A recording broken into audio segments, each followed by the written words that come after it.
Vamos orar para que o Senhor fale conosco pela sua palavra? Amém? Quem tem expectativa hoje?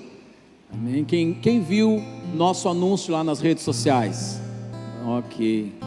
Então, creio que todos nós seremos edificados no nome de Jesus. Feche os seus olhos, vamos orar. Pai, nós queremos mais uma vez clamar ao Senhor. Nos colocamos diante de Ti porque temos grandes expectativas, Senhor, ao ouvirmos a Tua palavra. Tua palavra, Senhor, é o caminho da verdade. A Tua palavra nos leva à retidão, à justiça, nos leva a agradar o Teu coração. Por isso nós Te pedimos, Espírito Santo, que ao ouvirmos a Tua palavra, ela não simplesmente ocupe espaço em nossa mente, mas que ela inunde os nossos corações e que se transforme em vida. Não queremos ser meros ouvintes da Tua palavra, queremos ser praticantes da Tua palavra.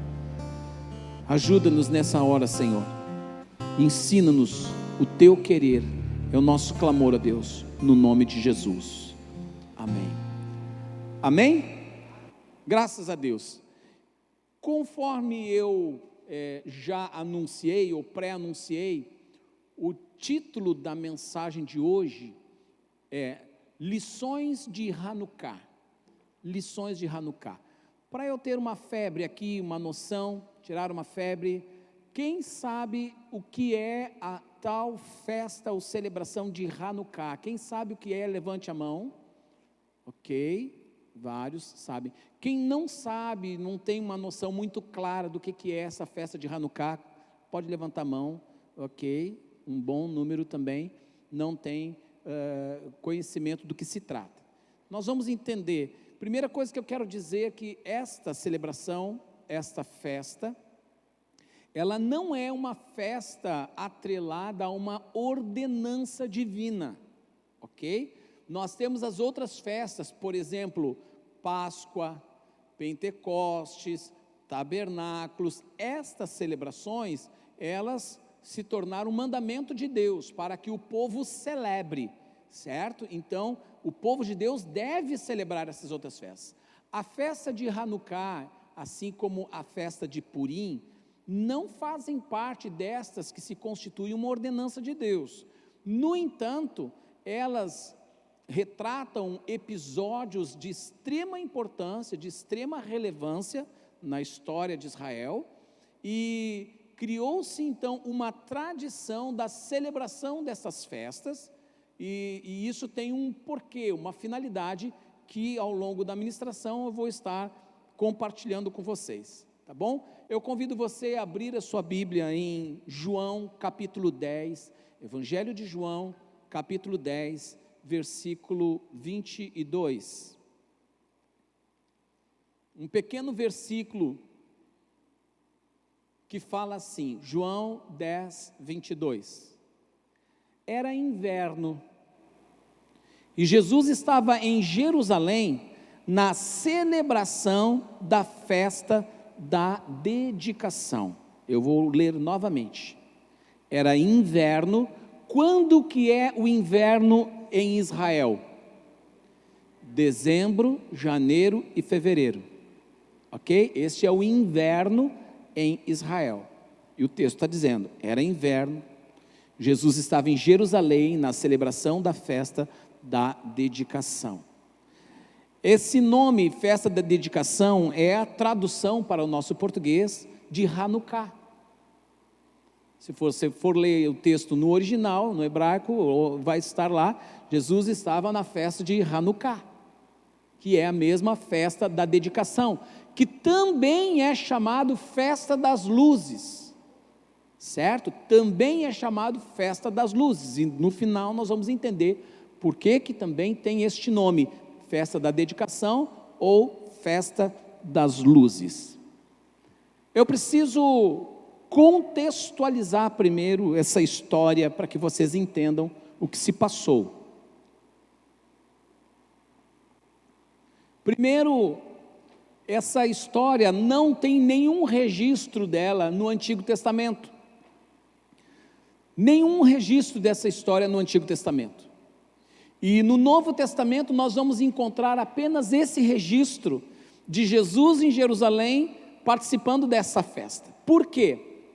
Porque o que originou essa festa, o episódio que originou essa festa, aconteceu num período que fica na folha em branco que você tem da sua Bíblia, entre Malaquias e Mateus. Quando termina o Velho Testamento e inicia o Novo Testamento, nós temos ali uma página em branco. Nós estamos falando de 400 anos de história. 400 anos que não há registros na Bíblia não há registros que estejam encaixados na Bíblia. A história continuou acontecendo paralelamente. Então essa história, ela vai acontecer na metade desse tempo, desses 400 anos entre Malaquias e o início do Novo Testamento. O que aconteceu? Quem estudou um pouquinho de história vai lembrar. Então vamos falar um pouquinho de história. Vocês gostam de ouvir história? Alguém que gosta de ouvir história? Então eu vou falar um pouquinho de história. Eu sei que vocês são craques, sabem disso, apenas para relembrar a história. Um indivíduo chamado Alexandre Magno, também conhecido como Alexandre o Grande, tem filme no Netflix que fala da história dele. Ele era dizem que era macedônio, outros dizem que era grego, mas o fato é que ele lutou pelo Império Grego. E Alexandre fez grandes conquistas. Ele foi conquistando a Europa, ele chegou ao Oriente Médio, foi até uma extensão da Ásia, foi até a Índia, norte da África. Ele fez grandes conquistas. Um jovem, cheio de estratégias de combate, ele foi muito ousado. E quando ele parte para essas conquistas, ele faz algo nesse processo de conquistas imperiais. Ele leva consigo a cultura grega. Ele leva para os territórios que são conquistados a cultura grega. Ele leva a língua grega. O grego se tornou naqueles dias o que o inglês se tornou para os nossos dias, né? O inglês, uma língua amplamente utilizada entre as nações. Não é a língua mais falada no mundo, é o chinês, mas porque só a China tem 1 bilhão e 300 milhões de habitantes, né? O mandarim, então, se tornou mais em numérico, mais em expressão de comunicação mundial. O inglês é hoje a língua mais usual. O grego se tornou naqueles dias. Não apenas a língua, ele levou as tradições, ele levou a cultura. Qual era o forte dos gregos? A filosofia. Eles então levavam o pensamento filosófico grego, e aonde eles conquistavam, eles plantavam aquela semente cultural, e essa semente cultural ela germinava com muita força, com muita intensidade. E não apenas isso, eles levavam a religião grega. Todo o aparato do panteísmo, né, do culto pagão aos mais diversos deuses, tudo isso o Império Grego disseminou pelo mundo, e foi muito bem recebido, porque eles eram vistos como uma elite intelectual. Eles eram recebidos e vistos pelas outras nações como mentes brilhantes. Então, na medida em que os gregos foram conquistando o mundo, e depois vieram os romanos com a força e o poderio bélico, só que tem um detalhe: os gregos haviam dominado a mente dos romanos, o pensamento romano, a cultura romana assimilou, incorporou nelas a cultura grega. E ainda então, com o avanço do Império Romano, tempos depois, se consolidou ainda muito mais a força da mentalidade grega. Isso alcançou o mundo e tomou proporções muito grandes. Para vocês terem uma ideia da força do pensamento grego, ele é tão expressivo, tão grande, que até os dias de hoje, nós vivemos grande influência do pensamento grego. Até nos dias de hoje nós temos traços da nossa cultura que são originados na cultura grega. E após o Renascimento, falando mais, uma história mais recente, ainda mais, retomam os filósofos gregos e essas filosofias estão encampadas nas nossas estruturas sociais, nas nossas universidades e por aí afora. Esse processo de implantação da cultura grega no mundo foi chamado de helenização, é o chamado helenismo. E isso ganhou força no mundo todo, porém teve um lugar que não foi bem visto, onde isso não foi bem aceito. Aonde vocês imaginam que tenha sido? Israel. Israel era a única nação monoteísta, a única nação que adorava um Deus só, Jeová. Todas as outras nações adoravam vários deuses. Então quando vieram os gregos e trouxeram lá, era só mais deuses, não tem problema nenhum. Eles não tinham a Torá, eles viviam de qualquer maneira. Se os gregos estão dizendo que assim é melhor viver, então vamos ver como os gregos estão dizendo, porque eles são referência para nós. Mas quando chegou em Israel, eles encontraram uma grande resistência filosófica, religiosa, cultural dos judeus, dos israelitas. Morreu Alexandre o Grande, e o grande império grego foi repartido em 4 partes, foi dividido em 4 partes.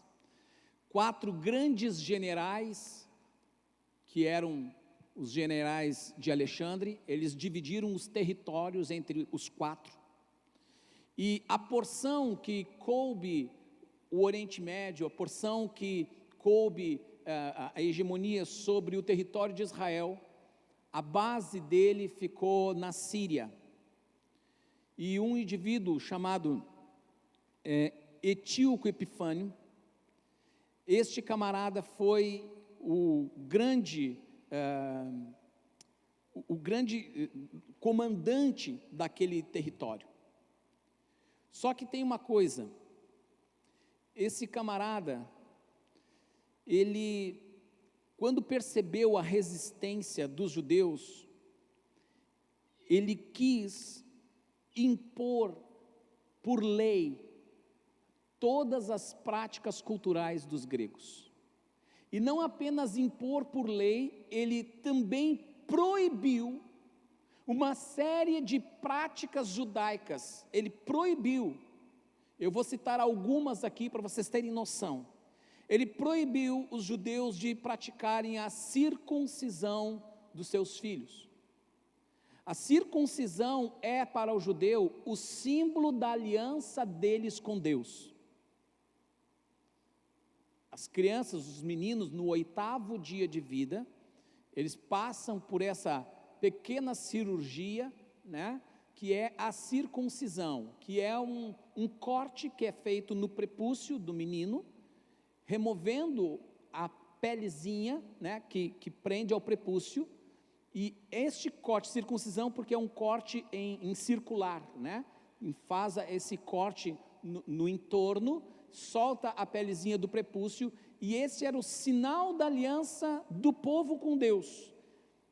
Antíoco Epifânio proíbe eles de fazerem a circuncisão.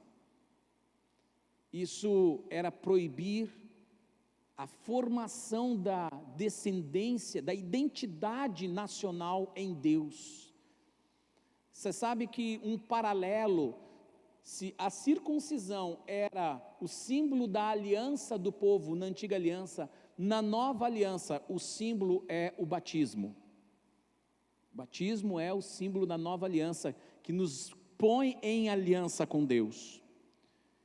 Da mesma maneira que esse camarada quis proibir, até os dias de hoje, nações que são contra o Evangelho, eles também apresentam leis similares. Eu me lembro quando eu estive no Nepal, e fui com o Luciano e mais alguns pastores. Nós subimos umas montanhas, e lá no alto da montanha, no meio de uma mata, tinha uma pequena congregação que o pastor Luciano dirigia, e ele preparou uma liderança que cuidava daquela pequena comunidade.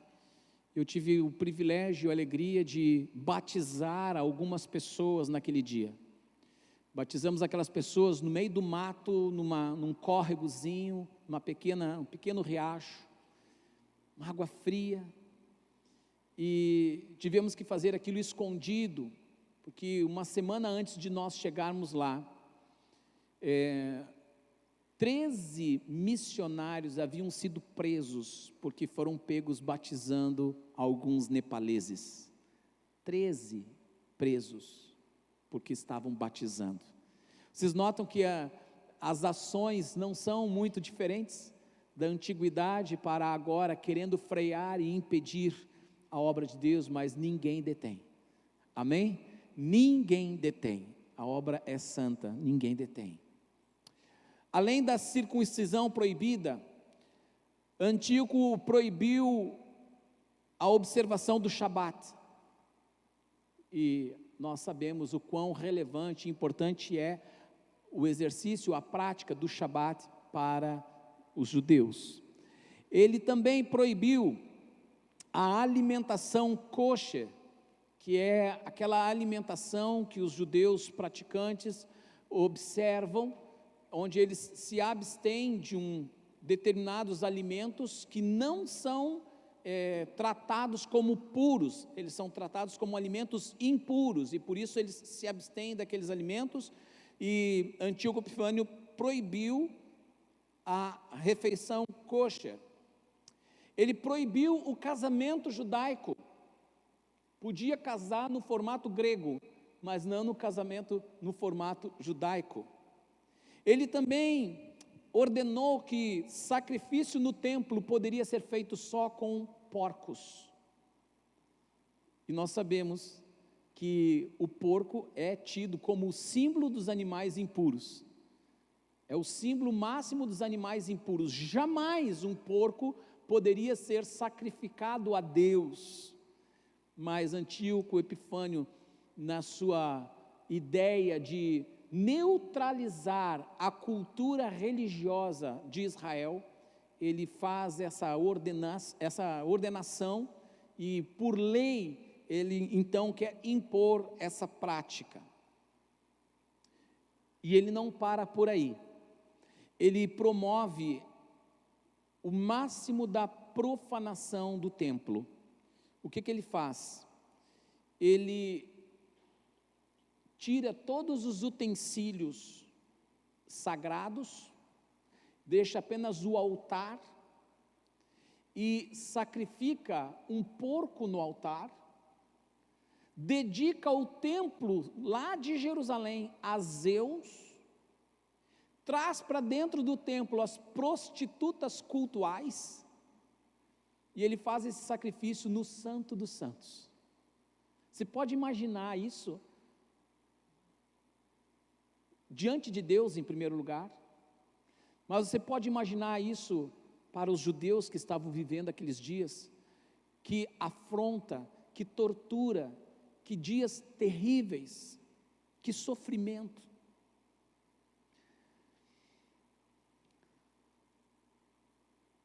Algo aqui acontece. Os judeus começam a perceber que todo aquele movimento da helenização dentro de Israel, embora muitos que eram religiosos estavam inconformados com aquela situação, outros tantos que não eram tão atentos à fé, começaram a absorver a cultura grega. Eles começaram a formar o grupo dos helenistas, judeus helenistas, dentro de Israel. Esses helenistas, eles se introduzem de tal maneira que nós vamos ver Jesus falando sobre esses camaradas, nós vamos ver Paulo falando desses camaradas, os helenistas. Eu estou falando de já 2 séculos depois. O quanto a cultura grega tem capacidade de se infiltrar no tecido social e causar danos gigantescos. De repente, um oficial lá do Antíoco Epifânio, um oficial chama um sacerdote judeu, um dos principais, inclusive uma das principais famílias sacerdotais daqueles dias. O nome dele em hebraico é Matatyahu ha-Maccabi, que quer dizer Mateus Macabeu. Ele era o cabeça daquela família, e esse oficial ordena que Mateus sacrifique o porco lá no altar, e ele é um sacerdote. Ele estava com seus 5 filhos, todos sacerdotes também. Ele estava ali com seus 5 filhos, e ele simplesmente se negou a fazer o sacrifício. E ele não apenas se negou a fazer o sacrifício, como ele matou o oficial, e junto com seus filhos, eles mataram todos aqueles guardas, aqueles policiais que estavam ali a serviço dos sírios. E com essa atitude, ele incita no meio de Israel uma rebelião, uma revolta, que foi chamada a revolta dos Macabeus. Por quê? Por causa do nome dele, Macabeu, né? Macabe, Macabeu. E inclusive na Bíblia Católica tem 2 livros, 1 Macabeus e 2 Macabeus, que narra essa história. Eu quero dizer que 1 Macabeus, 2 Macabeus, como história, joia, fantástico, pode ler, você vai se enriquecer de conhecimento ao ler sobre essa história. Eles não são tidos para nós como um livro canônico, como um livro de cunho espiritual, para nossa edificação espiritual, mas ele serve para nós, para nossa edificação cultural, ok? A Igreja Católica Romana decidiu canonizar esses 2 livros, ok, aí é com eles, tá? Mas, nessa história, então, eles matam aqueles policiais, e eles atraem este movimento de revolta, um movimento que durou 8 anos, um movimento de resistência, uma resistência dos judeus contra o império, a força síria. E nós estamos falando de uma coisa totalmente desproporcional, irmãos, totalmente desproporcional. Nós estamos falando de um exército sírio de milhares contra alguns poucos, né? Há registro que os macabeus conseguiram reunir em torno de 12.000 arregimentados para combater, né? Durante esses 8 anos, cerca de 12.000 entre camponeses e sacerdotes, pessoas que não eram dados à guerra, pessoas que não eram acostumadas à guerra, que não tinham habilidades de guerra, e que lutaram contra as investidas dos sírios. Para vocês terem uma ideia, só na última investida do exército sírio, eles mandaram 60.000 soldados contra Jerusalém, na última, sem contar as 7 investidas anteriores, e em todas elas Deus deu a vitória para os judeus. Vocês sabem que na história, eu tive já a oportunidade de ir várias vezes com caravanas de estudos bíblicos que eu faço anualmente. Nós já estamos indo para a 23ª caravana. Temos algumas vagas, se alguém tiver o interesse de ir comigo na caravana de estudo agora em maio, temos ainda algumas vagas. Você que está nos assistindo também, faça contato conosco, podemos dar maiores informações. E nessas viagens eu já tive o privilégio de conversar com soldados, com homens que lutaram as guerras atuais de Israel. E eles contam cada história, irmãos, cada história de livramentos de Deus, coisas assim de cair o queixo. Mas por que isso, pastor? Porque Israel está debaixo da aliança de Deus. Deus firmou uma aliança com Abraão, e Deus não revogou essa aliança. A aliança que Deus fez com Abraão tinha duas espécies de semente, uma semente física e natural, e uma semente espiritual. A nação de Israel é a semente física e natural, e Deus estabeleceu um pacto com eles. E há uma semente espiritual, que é quem? Todos aqueles que vierem a crer no Deus de Abraão, Isaque e Jacó. E mais especificamente, todos os que vierem a crer em Jesus Cristo, Filho do Deus Altíssimo. Amém?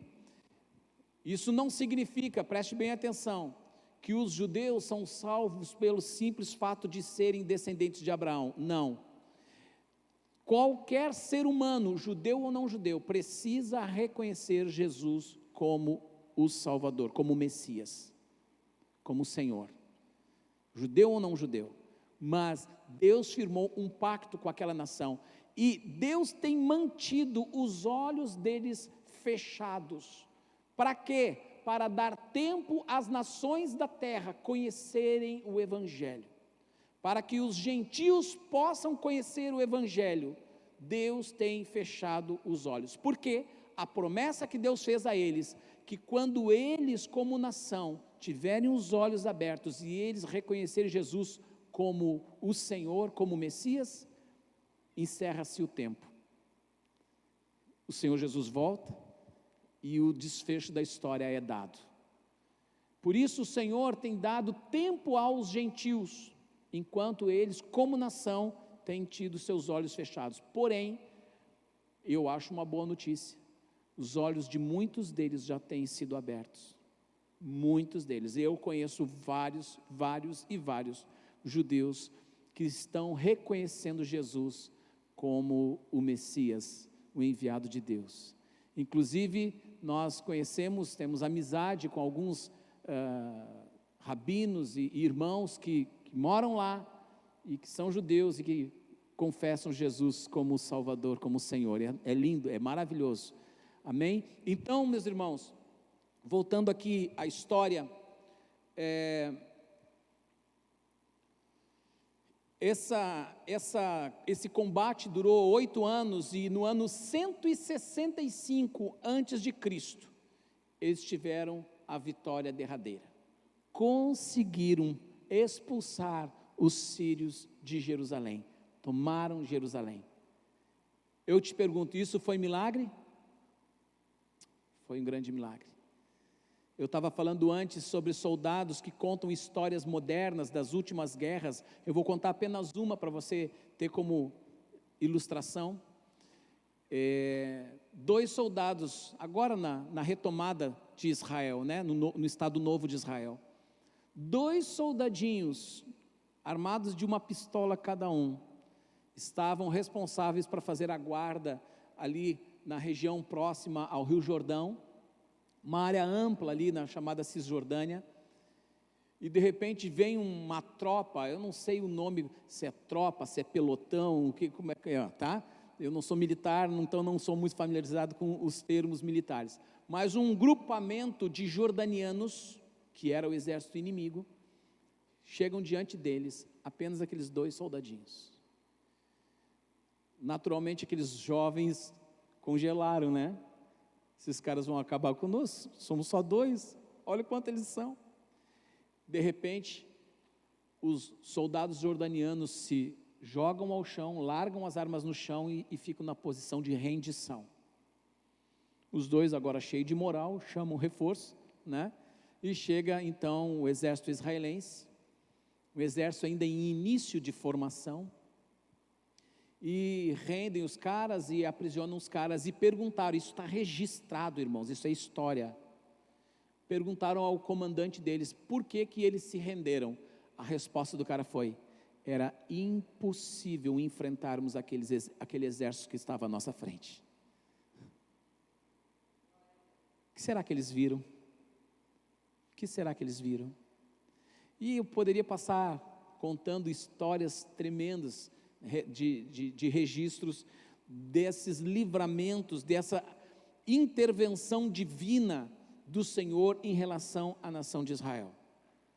Aí, eles têm essa vitória, agora eles ficam livres da opressão greco-síria, e os macabeus então agora entram numa nova realidade. Eles olham para o templo e percebem, o templo está simplesmente, totalmente contaminado. Eles não poderiam simplesmente pegar os utensílios, jogar para dentro do templo novamente e querer adorar a Deus. Não, o templo foi contaminado. Eles teriam que fazer um processo agora de descontaminação do templo, para dedicar o templo ao Senhor, reconsagrar o templo ao Senhor, para depois então poder começar a fazer os sacrifícios a Deus novamente dentro do templo. É sobre este ato de dedicação, sobre esse ato de purificação do templo, que então surge esta celebração chamada Hanukkah. Uma festa, uma convocação solene é feita ao povo, especialmente aos sacerdotes e aos levitas, e eles começam agora então a fazer a consagração do templo novamente. Isso nos ensina algo importante, isso nos fala de algo muito precioso. Isso fala que para nós, nos dias de hoje, quantos de nós já não teve a experiência de vir a um culto e querer adorar a Deus, mas parece que a sua adoração não bate no teto? Quem já passou por essa experiência? Quem já sentiu isso? Parece que há um gelo, há uma barreira, há algo. E eu quero dizer, irmãos, que nós estamos neste mundo sujeitos a nos contaminarmos das mais diversas formas. Nós podemos nos contaminar com olhares, com conversas, com comportamentos. Nós podemos nos contaminar vendo um programa indevido. Há muitas maneiras de nos contaminarmos, e eu quero dizer para você, não há como você, contaminado, querer sacrificar uma adoração a Deus. Não tem como. Primeiro é necessário uma limpeza, uma purificação. Em Jerusalém, na volta de onde ficava o templo, havia muitos lugares chamados mikvet, que eram tanques para batismo. O batismo para eles não tinha o mesmo significado do que o batismo tem para nós na Nova Aliança. O batismo para eles naquela época era uma cerimônia de purificação do homem. Qualquer pessoa que fosse se chegar ao templo para oferecer ao Senhor um sacrifício, primeiro ele passava num tanque batismal, ele se purificava, e aí então ele entrava no pátio do templo para fazer seu sacrifício. Eles tinham claro essa noção de que não se chega na presença de Deus de qualquer jeito. Quem está contaminado com o pecado, contaminado com o mundo, não vai fluir na sua adoração. Precisa passar pelo processo de purificação. Mas pastor, e hoje como é que fazemos isso? Comentei hoje pela manhã, que antes de vir para o culto, estava na minha casa, levantei 6 e pouquinho da manhã, e fui me consagrar ao Senhor. Eu fui orar a Deus, eu fui dobrar os meus joelhos e dizer: Senhor, me purifica, me perdoa, eu não sou digno, eu não sou merecedor, mas eu preciso da tua presença.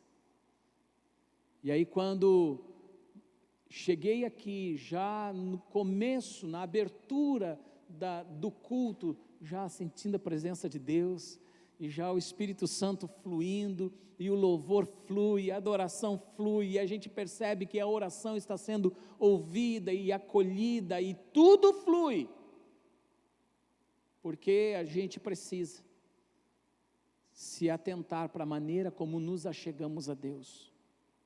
Não é de qualquer jeito, irmãos, não se faz de qualquer jeito. Naquele momento,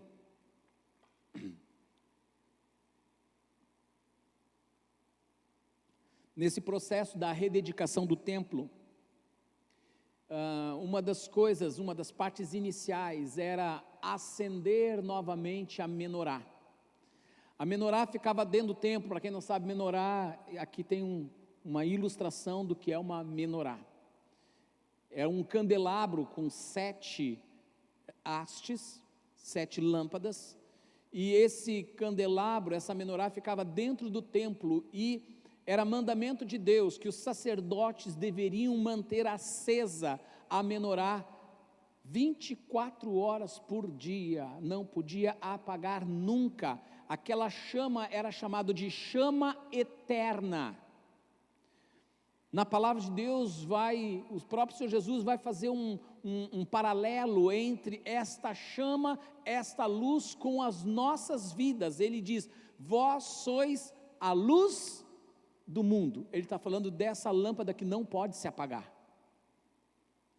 Vós sois a luz do mundo.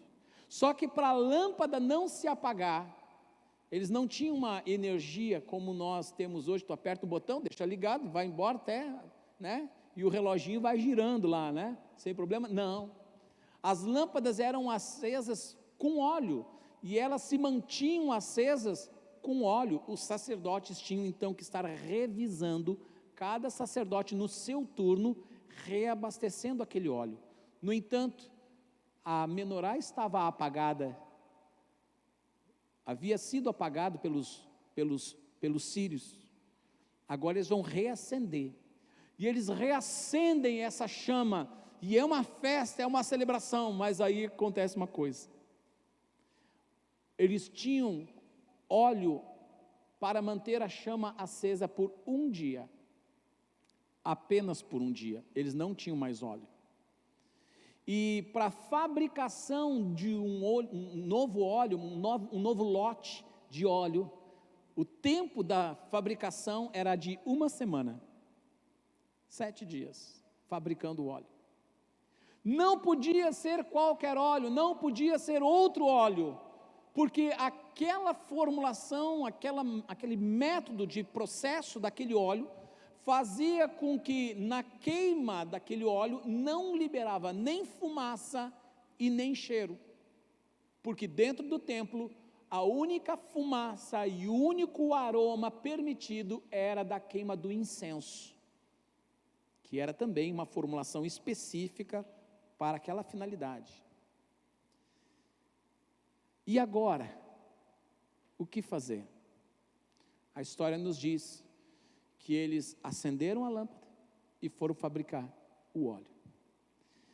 E a lâmpada ficou acesa todo o primeiro dia, todo o segundo dia, todo o terceiro dia, todo o quarto dia, todo o quinto dia, todo o sexto dia, todo o sétimo dia. E quando chegou o 8º dia, aprontaram o óleo. Eles chegam com o óleo, a lâmpada vai se apagar e eles reabastecem a lamparina. Deus fez o milagre. Você pode aplaudir o Senhor?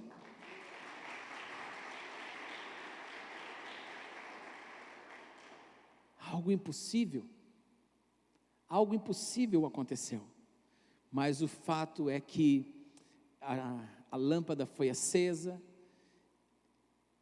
Aquilo foi motivo de uma grande festa, de uma grande celebração, e por conta desses 2 grandes milagres ocorridos, tanto a vitória nas guerras, como esse milagre que aconteceu com a lâmpada, eles estabeleceram um marco histórico para que anualmente fosse comemorado, celebrado esse dia, esta festa, que é justamente no mês de dezembro, que varia de ano para ano, o dia exatamente, porque no calendário judaico eles usam um calendário lunar, nosso calendário gregoriano é o calendário solar.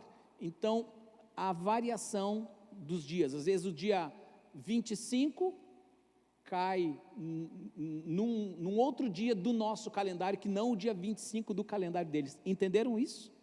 Foi claro? Essa marca de celebrar essa festa é uma ação didática para que nunca se esqueça daquilo que é importante. Algumas pessoas têm por costume, pessoas que passaram pela experiência de quase morte, pessoas que reconhecem que por alguma razão elas nasceram de novo, ou por causa de um acidente, ou uma cirurgia, ou uma doença grave que sofreu e venceu, elas comemoram a data da sua vitória como se fosse um aniversário, um segundo aniversário. Conhece? Já ouviram isso acontecer por aí? Né? É um segundo aniversário, elas dizem, eu nasci de novo, tive uma outra chance, e comemoram essa data, pois essa é uma ação para não esquecer de feitos gloriosos. A nação de Israel passou a celebrar esse dia de ano em ano, e é justamente essa festa que, quase 200 anos depois, Jesus, em João, no texto que nós acabamos de ler, Jesus ali naquele texto, ele está comemorando com o povo essa festa, essa vitória, essa festa das luzes. Porque luz? Por causa da luz da menorá. Porque dedicação? Por causa que foi feita a dedicação do templo naqueles dias. Agora, tudo que eu ministrei até aqui é a introdução. Agora eu vou começar a pregar, tá? Não desanime, fica tranquilo, eu vou ser mais conciso agora, tá? Quais são as lições? E o título dessa mensagem é As Lições de Hanukkah. Quais são algumas lições que nós podemos tirar desta grande experiência? Primeiro, um alerta quanto à influência do mundo sobre a vida dos crentes, inclusive sobre a forma de pensamento. A grande estratégia dos gregos era dominar a mente das pessoas. Nos dias de hoje não é diferente. Ainda hoje há muita ação maligna para dominar o pensar, para que as pessoas não pensem conforme a palavra, mas para que as pessoas pensem conforme o sistema do mundo.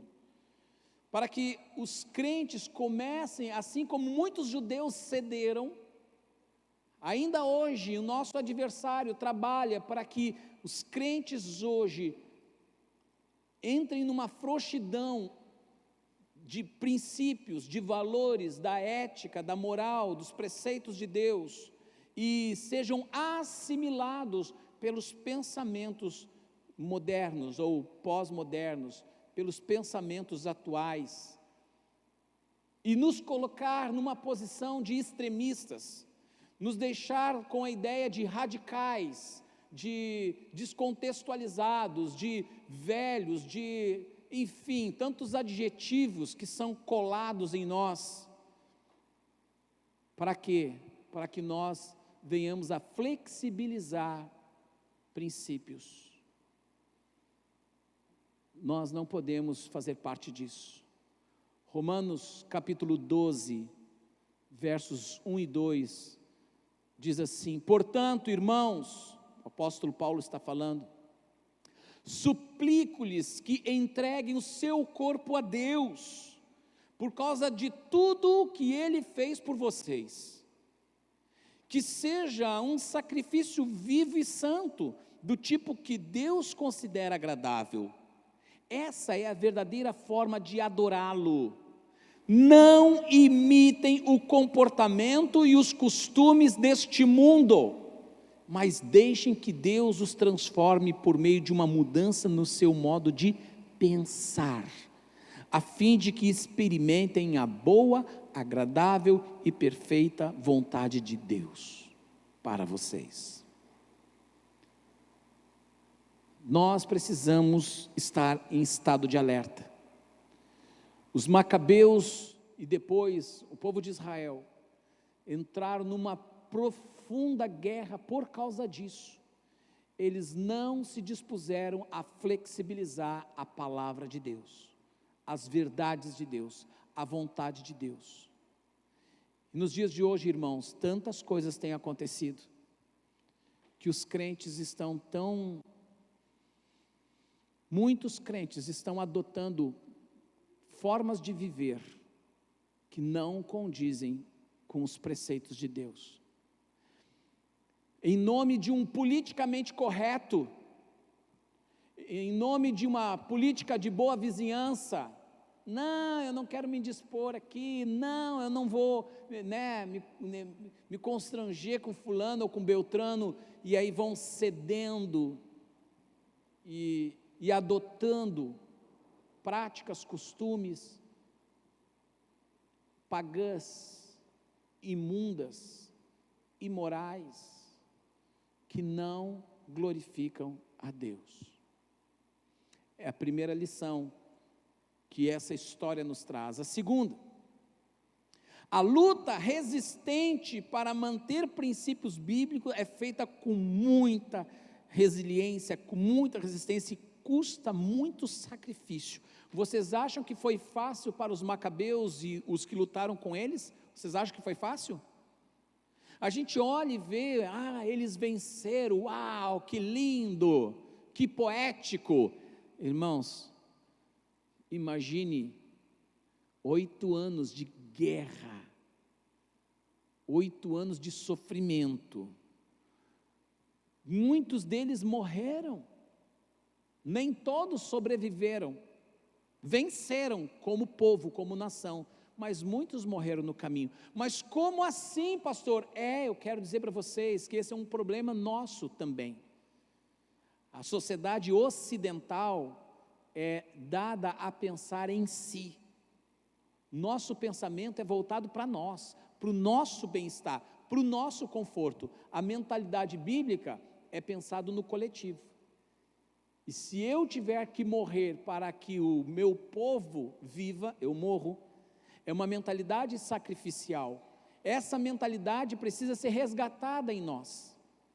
Essa mentalidade tem que ser implantada dentro de nós, porque nós estamos lutando por um reino ou não. Sim ou não?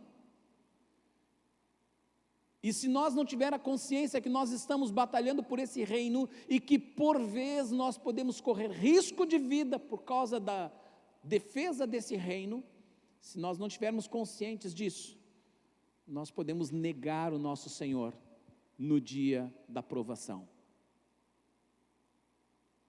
Por que vocês acham que lá em Roma eles se divertiam com a morte dos cristãos nas arenas? Porque aqueles cristãos entendiam muito bem o que é morrer por Cristo. E eles não morriam tristes, não, eles morriam olhando o prêmio, a coroa. Se achavam agradecidos por serem considerados dignos de morrerem por causa do nome de Cristo. Pedro, ele ficou tão maravilhado com essa situação que ele disse assim, vocês vão me crucificar, eu vou pedir que vocês me crucifiquem de cabeça para baixo, porque eu não sou digno de morrer como o meu Senhor morreu. E Pedro foi crucificado de cabeça para baixo. Mas nós pensamos numa vida voltada para nós, para o nosso conforto, para o nosso bem-estar, do agora, do hoje, da prosperidade, do conforto, da riqueza, da vida boa. Não, que isso, pastor? Deus não está nesse negócio de ter que lutar, não. Está assim, irmãos. E eu quero dizer para vocês que se aproxima um tempo onde muito possivelmente nós vamos enfrentar situações bem similares a estas. Bem similares ao que essa família teve que se posicionar. Se aproximam esses dias. E se nós não estivermos conscientes dessas verdades, nós não vamos passar no teste. Corremos sérios riscos. A lição que fica para nós é que, sim, precisamos lutar pela defesa dos valores, dos preceitos, da verdade eterna que se encontra na palavra de Deus, e não negociar. Ah, mas família é qualquer coisa, né, pastor? Não, não é qualquer coisa. Família é o que a Bíblia diz que é família: marido, mulher e filhos. Isso é família. Mas não pode ser mais isso, mas não, família é o que é família. Ah, mas o mundo está dizendo, o mundo está dizendo, mas eu não sou grego, eu sou bíblico. É sofrido? É ruim de ouvir? Mas é o que é. Ah, mas pastor, e nós, qual é a nossa posição com relação ao casamento homoafetivo? Nossa posição é clara. Ela sempre existiu, é a mesma, ela não mudou. Nós somos absolutamente contra, porque a palavra de Deus é contra, ponto. Ah, mas nós precisamos acolher as pessoas. Precisamos acolher essas pessoas, precisamos amar essas pessoas, todas elas. Nós não temos que discriminar, nós não temos que rejeitar as pessoas, nem virar as costas para elas, nem fazer cara feia para elas, não é isso. Mas nós precisamos, em amor, mostrar que a vontade de Deus para a vida delas é diferente disso que ela tem vivido. A discussão é longa, mas a palavra é a mesma, é invariável. E há outros tantos pensamentos que hoje é dado como aceitável, moderno, e nós somos os caretas, os ultrapassados. Bem-vindos, bem-vindos. Careta mor, né? Eis-me aqui, não tem problema não, pode jogar pedra. Com as pedras vamos construir um palácio para Deus. Terceira lição importante, que eu já, de uma certa forma, mencionei antes. O templo precisa ser purificado e reconsagrado. Na caminhada da vida, acabamos nos contaminando de várias formas, e não tem como adorar ao Senhor com um templo contaminado. É necessário limpar, purificar e dedicar verdadeiramente a Deus, seguindo os preceitos do Senhor. Eles não podem usar outro óleo para acender a menorá, eles não podiam fazer isso, eles tinham que seguir a regra. Eles poderiam pensar: olha, vai faltar óleo, nós não vimos, vai faltar óleo. Que não tem, pega qualquer um, aquele que a gente ia fritar batata depois, vamos fazer com esse. Não se negocia, tem que haver consagração. E eu quero lembrar você de uma verdade tremenda. 1 Coríntios 6, 19 e 20, diz assim: vocês não sabem que seu corpo é templo do Espírito Santo? Diga comigo assim: o meu corpo é templo do Espírito Santo, que habita em vocês e lhes foi dado por Deus. Vocês não pertencem a si mesmos, pois foram comprados por alto preço. Portanto, honrem a Deus com seu corpo. Não tem como adorar a Deus com o templo contaminado. Se tem uma grande lição que nós temos que tirar da festa de Hanukkah, é essa: quem quer adorar a Deus tem que se descontaminar, você tem que se limpar, se purificar. E o que pode purificar? O sangue de Jesus pode te purificar de todo pecado, de toda injustiça, o sangue de Jesus. Mas se você não for purificado, você nunca vai poder a adorar a Deus verdadeiramente. Amém? Quarta grande lição das 5 que eu quero mencionar: quem luta a causa justa, prova de milagres do favor de Deus. Eles entraram naquela luta, correram riscos, mas a luta era por uma causa justa. Nós precisamos ter em mente quais são as guerras que nós devemos lutar. O que é justo lutar? Existe ao nosso redor muitas causas justas pelas quais estão clamando por alguém que lute por elas. Podemos olhar e ver esse mundo de crime, esse mundo de drogadição, de crianças sendo exploradas. Olha o que o Luciano tem feito lá no Camboja, com aquelas crianças que estavam sendo vendidas para o tráfico humano. É uma luta isso, é uma guerra isso. Eu estava ouvindo essa semana um depoimento de um pastor que tem feito um trabalho nas comunidades lá do Rio de Janeiro, e ele relatando as experiências dele lá no meio daquelas situações, de arrepiar. Um outro pastor amigo, muito amigo meu, pastor Paulo, ele também tinha um trabalho numa comunidade, ele me contando que um dia ele estava chegando na comunidade, estava subindo um morro a pé, lá no Rio de Janeiro, e de repente ele ouviu: ô pastor, e ele olhou para o lado e viu um camarada com um fuzil na mão, e: vem aqui pastor, vem aqui. Ele disse que deu um gelo na espinha, de cima a baixo, e ele teve que ir. Quando ele foi até o camarada, ele olhou, era um beco, ele disse que tinha uns 30, 40 daqueles camaradas, tudo armado até os dentes. E o cara disse assim: ô pastor, é o seguinte, nós vamos sair daqui agora, nós vamos fazer um grande assalto, nós queríamos que o senhor orasse para Deus nos abençoar.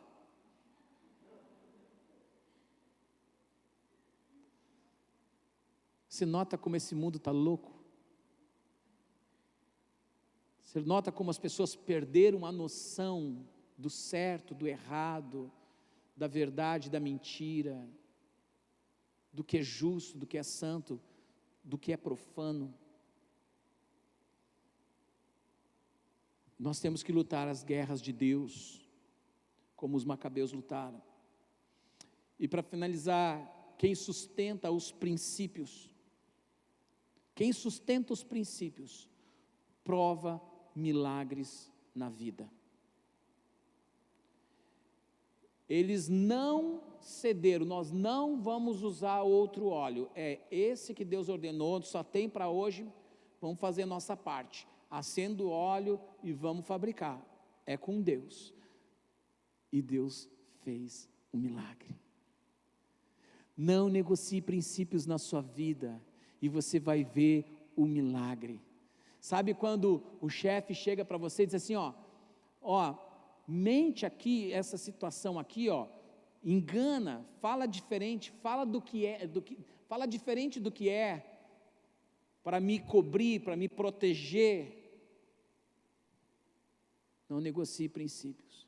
Mas pastor, vou ser demitido, vou ser despedida. Confia no milagre. Confia no Deus da justiça, no Deus da verdade.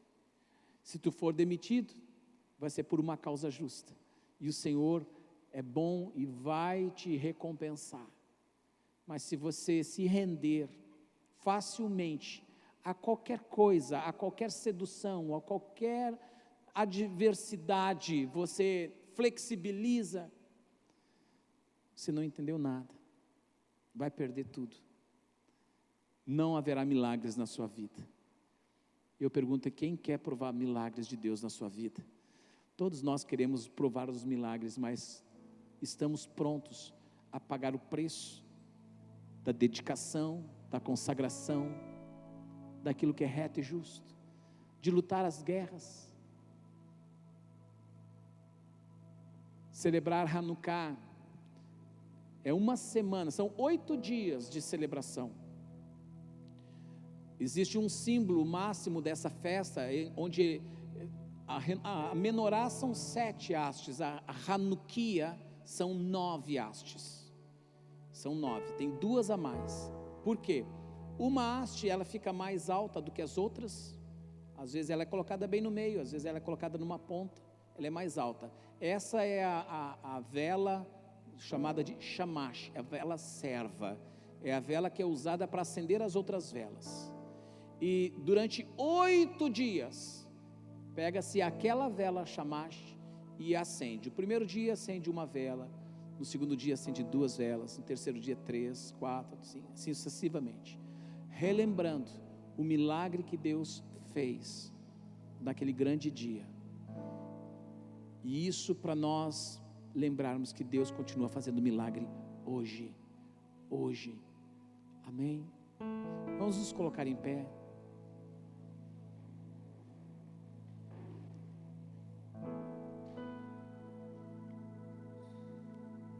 Eu queria que você refletisse apenas por mais um instante. Queria que você se questionasse. Como está você enquanto templo do Espírito? O teu templo está dedicado. O teu templo está consagrado. A lâmpada tem estado acesa. O óleo tem sido renovado todos os dias para que a lâmpada esteja acesa. Ou quem sabe você dormiu, deixou a lâmpada apagar, não renovou o óleo. E mais, quem sabe você tem contaminado este templo. Quem sabe você tem estado com o seu templo, seu corpo contaminado. E por isso você não consegue mais entrar na presença de Deus. Você não consegue fluir em adoração. Porque você se vê e se sente impuro, impróprio. E nós sabemos que nós temos um adversário que ele é acusador. E este acusador, ele aproveita essas oportunidades para oprimir, te apontar o dedo e te desqualificar ainda mais. Mas a boa notícia é que o sangue que foi derramado lá na cruz é poderoso para te limpar completamente, te purificar novamente e reabilitar o teu templo para ser dedicado a Deus, para que novamente haja azeite e a chama esteja queimando dentro de você, e você se tornar novamente luz neste mundo.